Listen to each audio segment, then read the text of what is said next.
오늘 은혜 받으실 하나님 말씀은 느헤미야 5장 14절부터 19절 말씀입니다. 구약성경 733면입니다. 느헤미야 5장 14절부터 19절까지 말씀을 한 절씩 교독하시겠습니다. 14절 말씀 제가 먼저 읽겠습니다. 또한 유다 땅 총독으로 세움을 받은 때 곧 아닥사스다 왕 제20년부터 제32년까지 12년 동안은 나와 내 형제들이 총독의 녹을 먹지 아니하였느니라.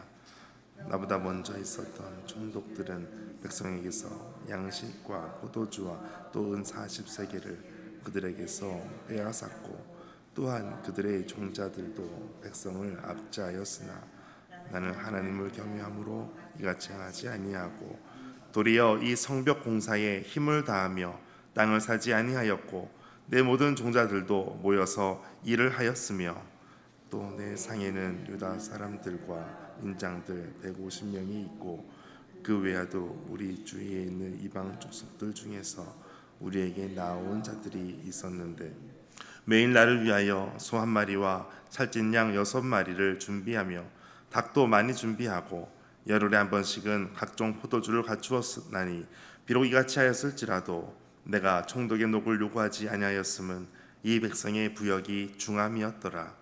내 하나님이여 내가 이 백성을 위하여 행한 모든 일을 기억하사 내게 은혜를 베푸시옵소서. 아멘.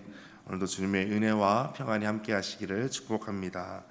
느헤미야의 성벽 재건 공사하는 일이 계속해서 진행되고 있습니다. 오늘 본문에 보면 아닥사스다 왕 제20년부터 제32년까지 12년 동안의 총독의 녹을 먹지 아니하였다라고 말씀하고 있습니다. 이전의 총독 느헤미야가 오기 전에 왔었던 총독들은 15절에 보면 백성들에게서 빼앗은 것이 있었습니다. 양식을 빼앗고 포도주를 빼앗고 또 은 40세겔씩을 빼앗습니다. 이것을 표현을 보니까 빼앗았다라고 되어 있습니다. 강제로 뺏은 것입니다. 또한 함께 있었던 일하는 사람들이 그들을 압제하였다라고 말하고 있습니다.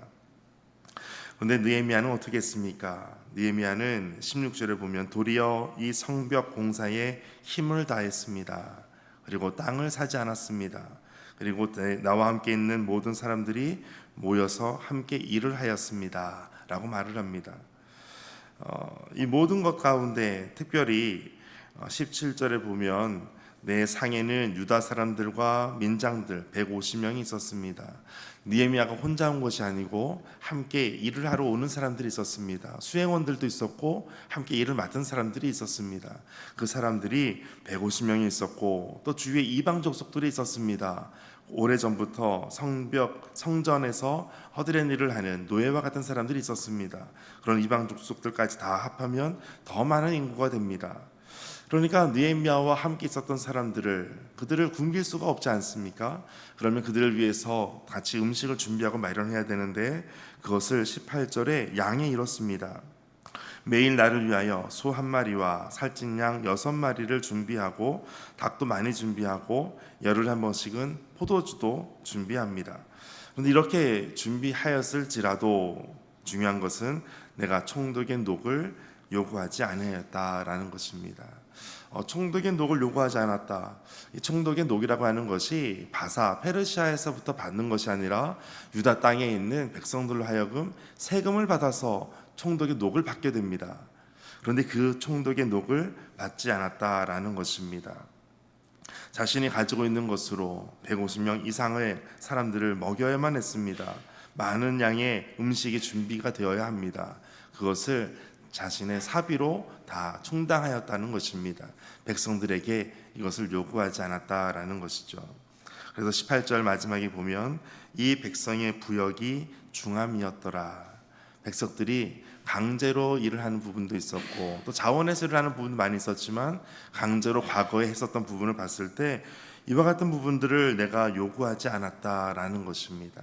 백성들을 생각하고 이 백성은 하나님의 백성이기에 하나님을 생각하였던 것입니다.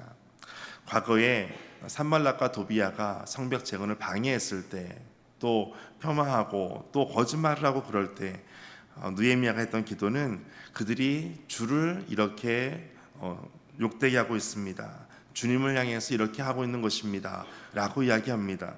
성벽 재건하는 일을 자신이 열심히 일을 하고 있지만 자기의 일이라고 생각하지 않고 이것은 주님의 일이라고 여겼던 것입니다.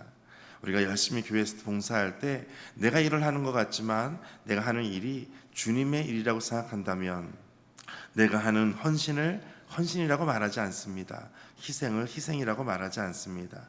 오히려 할 수 있는 것에 감사하다라고 여기는 것입니다. 이 모든 것 가운데 느헤미야는 이렇게 하였던 것입니다. 그가 했던 것은 특별히 그와 같은 일을 15절 마지막에 이렇게 표현하고 있습니다. 15절 마지막, 나는 하나님을 경외함으로 이같이 행하지 아니하고, 과거에 했던 총독들이 했던 것처럼 행하지 않았던 이유를 한마디로 표현하는 것이 이것입니다. 나는 하나님을 경외함으로 라는 것입니다. 경외한다 라는 것은 하나님을 예배한다, 하나님을 숭배한다, 하나님을 온전히 믿고 나아간다 라는 것을 의미합니다. 나는 하나님을 경외함으로 이전에 다른 사람들과 같이 하지 않았고 내가 하는 희생을 희생으로 여기지 않습니다. 내가 해야 될 것은 내가 주를 위해 하는 것입니다. 이것을 기억하고 말씀하고 있는 것입니다. 그러므로 이제 느헤미야가 할 수 있는 것, 느헤미야는 기도의 사람이었기에 기도하고 있습니다. 19절 함께 읽겠습니다. 내 하나님이여, 내가 이 백성을 위하여 행한 모든 일을 기억하사 내게 은혜를 베푸시옵소서. 아멘. 많은 헌신하고 많은 희생하는 것을 가지고 그것을 자랑하듯이 또 뽐내듯이 하지 않고 오히려 하나님께 은혜를 구합니다. 이것이 기도하는 모습입니다. 내가 하는 것으로 내 어떤 공로로 치는 것이 아니라 이 모든 것을 하나님께 돌리는 것입니다. 하나님, 내가 하는 모든 것 주께서 보시고 기억하시고 나에게 은혜를 베푸시옵소서. 이것이 바로 성전 재건하는 일에 나의 일을 뛰어넘어 그것을 주님의 일이라고 고백하는 사람의 하는 기도인 것입니다. 오늘 우리 삶 가운데서도 더욱더 주님 앞에 믿음으로 나아가게 되시기를 축복합니다. 오직 나는 하나님을 경외함으로 이 말씀을 기억할 때 내가 하나님을 예배함으로 변화된 나의 삶은 어떤 것이 있으십니까? 또 내가 하나님을 예배함으로 다른 사람, 타인을 위한 나의 삶은 어떤 것이 있으십니까? 오늘 느헤미야처럼 자신의 하는 모든 삶에서 많은 사람을 위해서 섬기고 돕고 이 모든 것이 주를 위해 하는 것임을 기억하고 이와 같이 사는 것처럼 오늘도 살게 되시기를 주의 이름으로 축복합니다. 함께 기도하겠습니다. 하나님, 우리의 마음과 우선순위를 하나님 마음이 있는 곳에 두기를 원합니다. 우리의 모든 권리를 누리는데 마음을 쏟기보다 하나님께서 맡겨주신 사람들과 일을 위해서 더 마음을 쏟게 하여 주옵소서. 우리에게 주신 물질을 하나님을 위해, 주를 위해, 교회를 위해, 복음을 위해 즐겁게 사용하며 매사에 하나님을 경외하는 마음으로 살아가게 하여 주옵소서. 오늘도 함께 하시는 주의 이름을 높여드리며 살아계신 예수님의 이름으로 기도하옵나이다. 아멘. 오늘 말씀 가지고 함께 기도하겠습니다. 우리가 하는 주를 위해, 교회를 위해, 복음을 위한 모든 것이 오직 나를 위한 것이 아니라 하나님을 위한, 하나님에 의한 것임을 오늘도 고백하며 주를 위하여 오늘도 나아가게 하여 주옵소서. 주를 위하여 오늘도 기꺼이 즐거이 헌신하며 나아가는 믿음의 기쁨의 삶이 되게 하여 주옵소서. 함께 기도하겠습니다.